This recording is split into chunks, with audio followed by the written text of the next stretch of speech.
Imagine this. It's 3 a.m. and you're staring at the ceiling.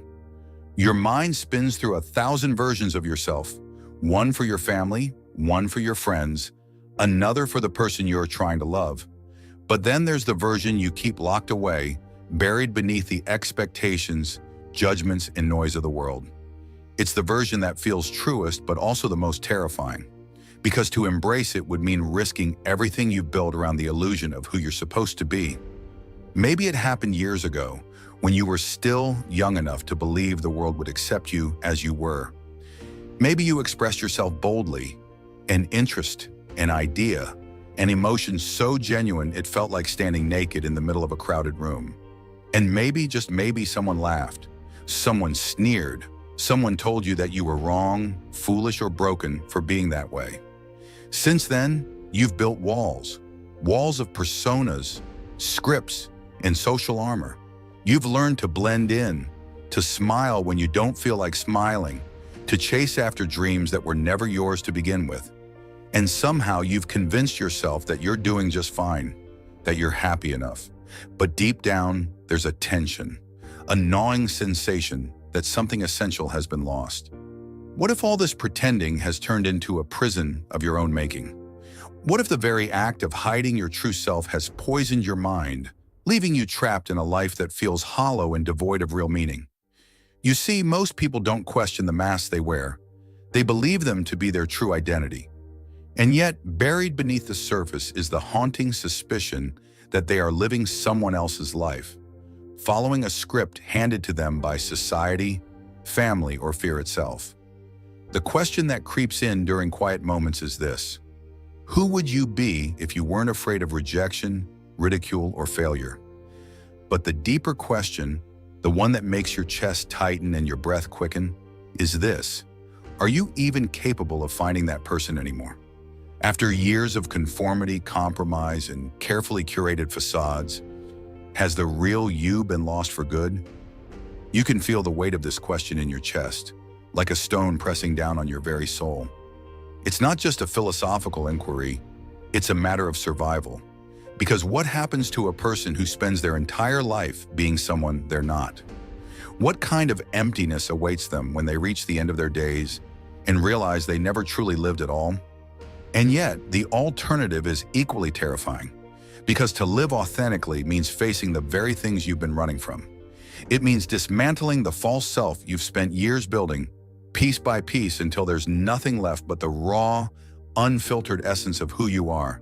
It means accepting that some people will reject you, misunderstand you, and perhaps even despise you for daring to be real. So here you are, caught between two equally harrowing realities: the safety of conformity and the chaos of authenticity, the prison of pretending and the risk of true freedom, the lie you've built and the truth you fear to confront. But is the fear of living authentically really about the world's judgment? Or is it about something deeper, something primal that lurks within your own mind, whispering that you are not enough, that your true self is flawed beyond redemption? Before you can even begin to answer that question, you must first understand why this fear exists at all. And to do that, you have to go deep, much deeper than you've ever dared to go before. What is it about living authentically that feels so paralyzing? The simple answer is fear, but that's a surface-level explanation. The truth is more insidious, woven into the deepest corners of your mind. To confront it, you have to unearth the roots of this fear and lay them bare. Start with the psychological side. Carl Jung believed that within each of us exists something called the shadow, all the parts of ourselves we reject, suppress, or deny, because they don't align with our conscious self-image. It's the anger you were told was unacceptable, the desires you were taught to feel ashamed of, the thoughts you were conditioned to keep hidden. You've buried them so effectively that they seem to have vanished. But they haven't. They've only grown darker, more twisted, until the very act of facing them feels like staring into an abyss. And that's precisely where the fear begins. Because authenticity requires you to confront your shadow, to integrate the parts of yourself you've spent a lifetime denying. To do so means acknowledging that you are not always the kind, generous, socially acceptable person you pretend to be. It means admitting that you are complex, contradictory, and flawed. This isn't just about individual psychology, it's also a societal phenomenon. From the moment you were born, you were handed a blueprint for how to live.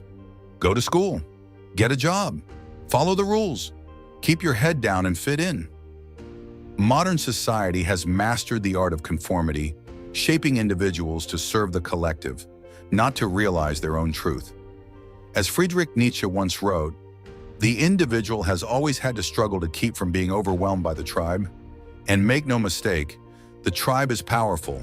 It's the voice of society, culture, family, constantly whispering that safety lies in obedience, that acceptance is earned through submission to the norm. But safety is a double-edged sword. The more you embrace societal expectations, the further you drift from your own truth. And here's the cruel irony. The pursuit of external validation only deepens your internal void. Because even when the world applauds you, the applause feels hollow. It's not really meant for you, it's meant for the mask you wear. It's easy to assume that fear of judgment is the primary obstacle. And yes, judgment from others is powerful. But what if the real fear runs deeper? What if it's the terror of truly seeing yourself for what you are, beneath the labels, the roles, the personas you've created to survive in a world obsessed with appearances? Arthur Schopenhauer believed that life itself is an endless cycle of striving and suffering, and in a way, he wasn't wrong. But his insight goes even further. The real agony lies not just in striving for external goals, but in the inner struggle to reconcile who you are with who you pretend to be. When you attempt to live authentically, you confront not just societal expectations, but the illusions you've created to protect yourself from pain. The human psyche craves coherence. We need our beliefs, actions, and identity to align. When they don't, we experience cognitive dissonance, a mental distress so profound that it drives us to distort reality to maintain our sanity. And here's the unsettling truth. You've likely spent years building a coherent but false narrative about yourself just to avoid that discomfort. To embrace authenticity would mean shattering that narrative and facing the dissonance head-on. But it's not only psychological, the philosophical roots run just as deep.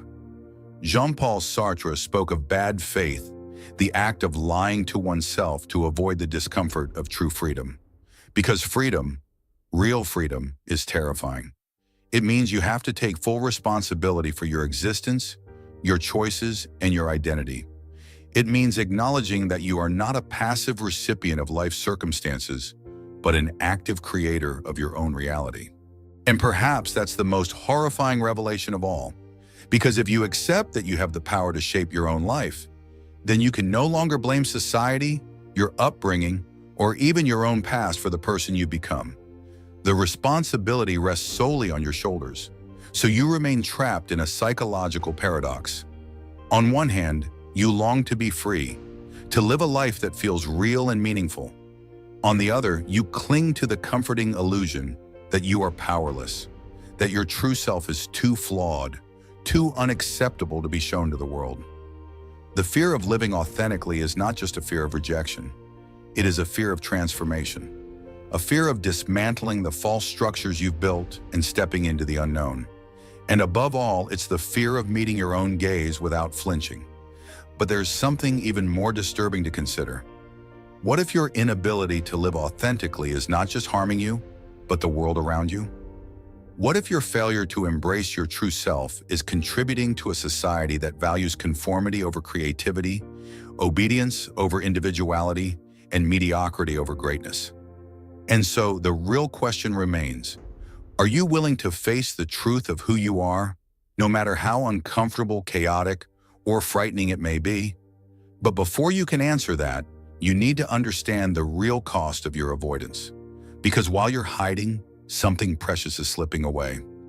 But there's something even more disturbing to consider.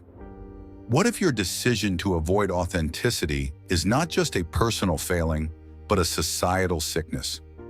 What if the very culture you were raised in thrives on your inauthenticity, encouraging you to trade your own soul for a version of yourself that fits neatly within the framework of modern existence?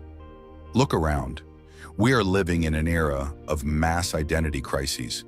The rise of social media, consumerism, and hyperconnectivity has created a system that constantly tells you who to be. Success is measured by metrics: followers, likes, wealth, status. The illusion of perfection is sold as a commodity, and your own genuine nature is the price you're expected to pay. But the consequences of living inauthentically run deeper than surface-level misery. This isn't just about feeling unfulfilled or occasionally frustrated.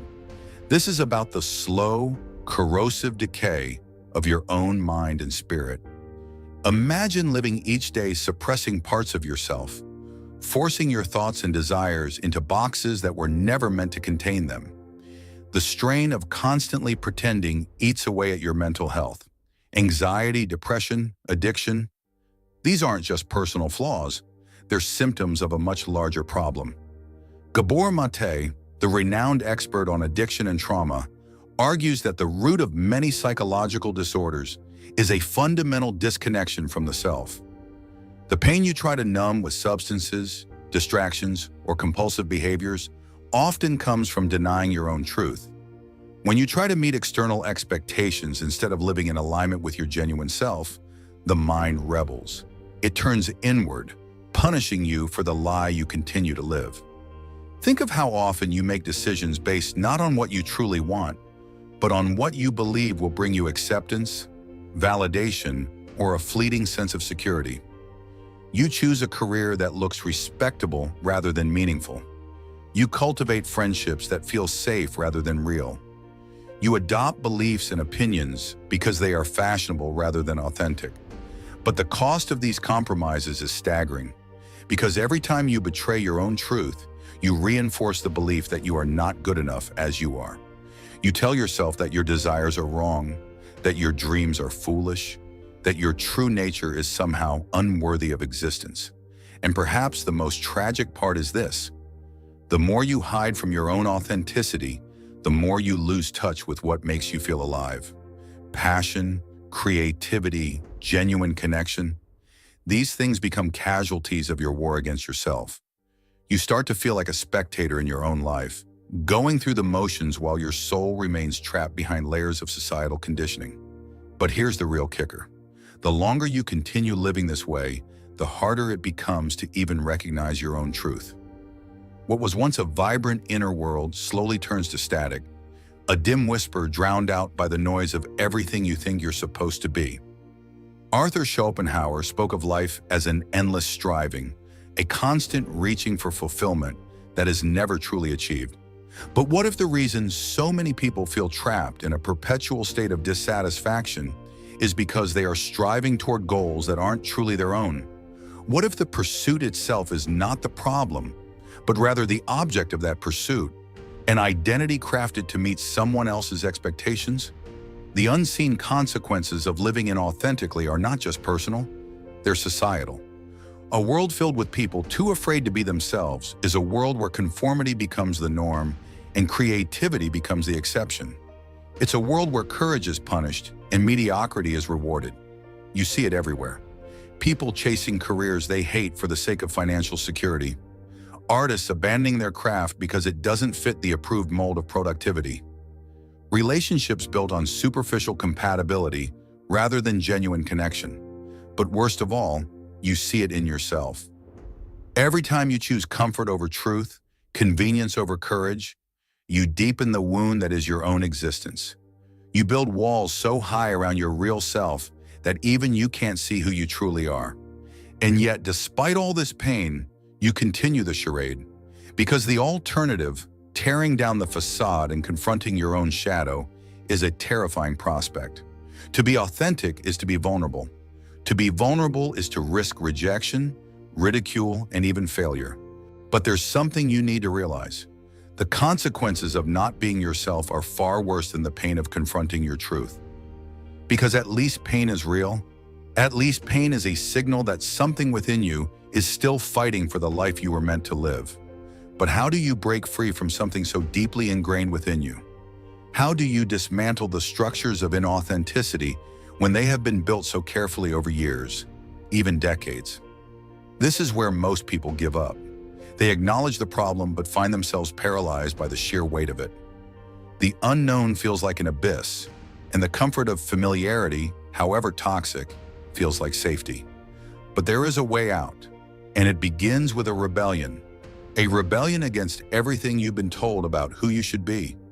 A rebellion against the societal mechanisms that thrive on your inauthenticity. And most importantly, a rebellion against your own mind's desire for comfort over truth. But this rebellion requires more than just insight, it requires action. This is where most people give up.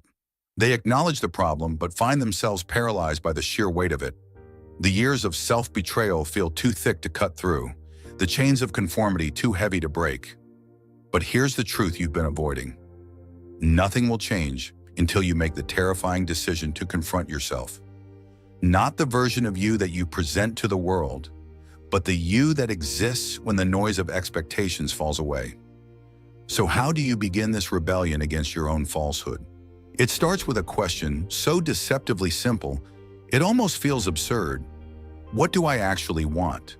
Not what's expected of you, not what sounds impressive, not what's safe. What do you want at the very core of your being? The answer won't come easily. It will be buried under years of programming, distractions, and the relentless pursuit of external approval. But you must dig, and you must be willing to face the discomfort of finding out that most of what you've been striving for is a lie. Carl Jung called this the process of individuation, a journey toward becoming the person you were meant to be, rather than the person society has conditioned you to become. But individuation requires you to confront your shadow. Those parts of yourself you've hidden away because they didn't fit the polished, acceptable persona you've carefully constructed. You've been trained to believe that your shadow is something to be ashamed of, something to be suppressed. But the irony is that your shadow holds the very key to your liberation. It contains all the parts of you that have been denied expression, all the creative energy and raw authenticity that has been locked away for the sake of acceptance. Think of the artists who changed the world, the philosophers, the revolutionaries, the visionaries who defied convention. They didn't do so because they were without flaws or contradictions. They did so because they embraced those very flaws, turning them into strengths. They refused to live by society's template, choosing instead to create their own path, however painful or uncertain it may have been. But embracing your shadow is not just about acknowledging your darker impulses or hidden desires. It's about integrating them, making them a conscious part of your identity rather than something to be denied. This means looking at your fears, your desires, your ambitions, and your insecurities with brutal honesty, and then slowly but deliberately you begin to act. Not in the way you've been taught to act, but in a way that feels congruent with your true nature. This is where the rebellion begins. Not with a dramatic gesture or a grand declaration, but with the smallest acts of authenticity. Say no when you mean it. Follow interests that make no sense to anyone but you. Question everything you've been told about who you're supposed to be. Take risks, not just for external rewards, but for the sheer joy of living in alignment with your own truth. It will feel uncomfortable, even terrifying. The world will resist your authenticity because it threatens the structure of conformity that so many people cling to. You will face criticism, judgment, and the crushing doubt that comes from stepping outside the accepted narrative. But what's the alternative? To continue living a life that feels borrowed, scripted, hollow?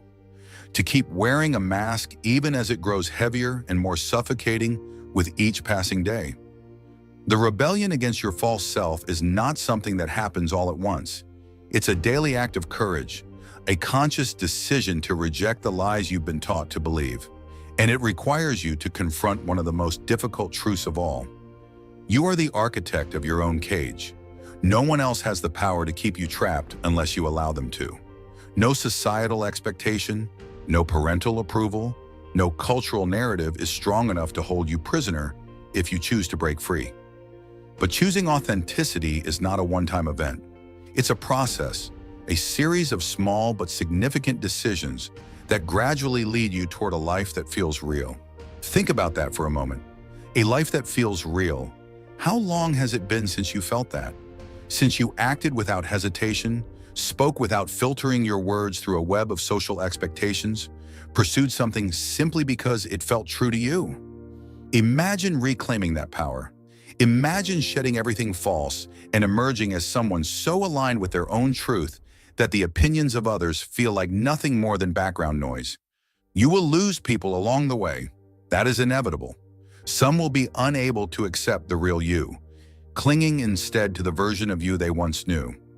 But those who truly matter will celebrate your transformation, not resent it. And the irony? By choosing authenticity, you will attract people and opportunities that are genuinely aligned with your true self. It may not happen immediately. The road will be harsh and unforgiving at times, but the rewards will be worth every ounce of effort. Because when you live authentically, you're no longer striving for someone else's definition of success. You're not chasing happiness as if it's some elusive prize to be won. You're creating meaning. You're building a life that feels like your own. But before you can fully embrace this new way of being, there's one final realization you must confront. A truth so profound that it will shatter every remaining illusion you still cling to. Are you ready to face it?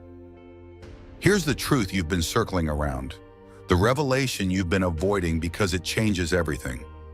Authenticity isn't something you find. It's something you create. The self you've been searching for isn't buried somewhere waiting to be discovered. It's constructed moment by moment through the choices you make and the truths you choose to embody. The paradox is that you've always had the freedom to be yourself, but you were too afraid to claim it. Society teaches you that authenticity is a fixed essence, a pre-existing truth you must uncover like some hidden treasure. But the greatest secret of all is that it's a fluid, ever-evolving process. And that's why it's so terrifying, because it means that you are responsible for defining who you are, without the safety net of external validation. It means that you are both the sculptor and the sculpture, the writer and the character, the artist and the canvas. And the moment you grasp that, you realize something both liberating and daunting. You are free. Free to defy expectations. Free to change. Free to rewrite the story of who you are, even if that story contradicts everything you once believed about yourself. But freedom comes at a cost. It requires you to relinquish the comforting illusion that someone else has the answers. It requires you to abandon the idea that your purpose can be handed to you by society, religion, or culture. It requires you to accept that your journey is yours alone, and no one can walk it for you. Carl Jung once said, "The privilege of a lifetime is to become who you truly are." But he left something unsaid, something most people never understand.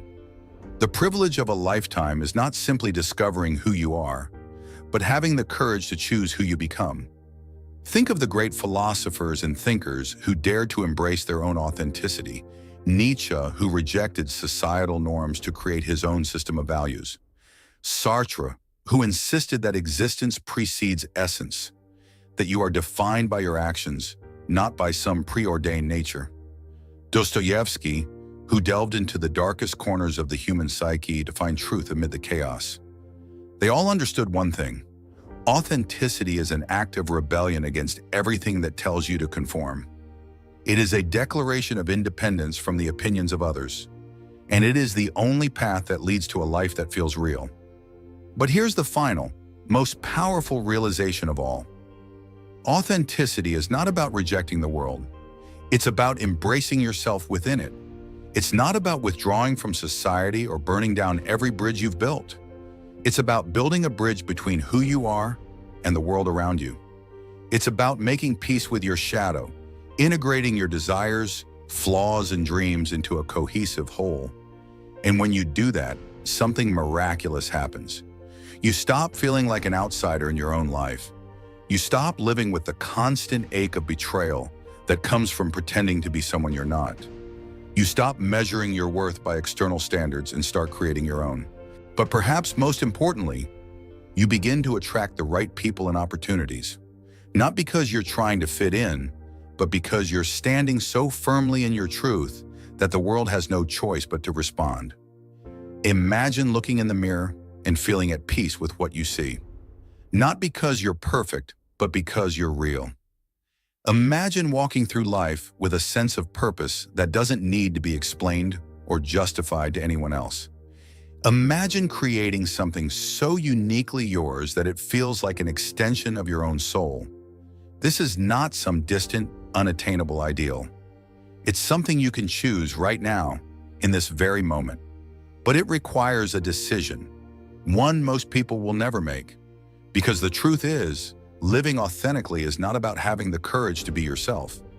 It's about having the courage to become yourself, to abandon the comforting lie that your true self is waiting to be found, and to instead build that self from the ground up.